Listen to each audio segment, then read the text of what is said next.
Infrastruttura Malta se tħawwel aktar minn 18,000 siġra u arbuxell madwar iż-żona tal-proġett tal-Junction tal-Marsa.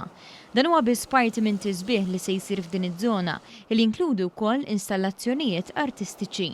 Fi żjara fuq is-sit il-Ministru għall-Infrastruttura Ian Borg spjega li dan it-tisbieħ qed isir bl-ambjent fuq quddiem tal-ħsieb. Qal li dan il-proġett li jinsab link tmiemu ħaseb biex tonqos il-konġestjoni tat-traffiku.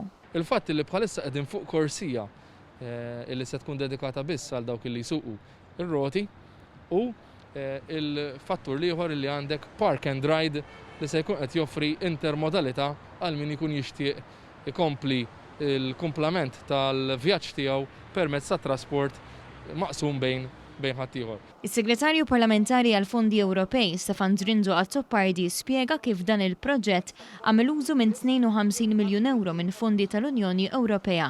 Tenna li fin-nofsinhar ta' Malta qatt ma kien hemm proġett infrastrutturali ta' dan id-daqs u grazzi għalih ir-residenti tan-nofsinhar għandhom moħħhom mistrieħ meta jivvjaġġaw minn dawn l-inħawi.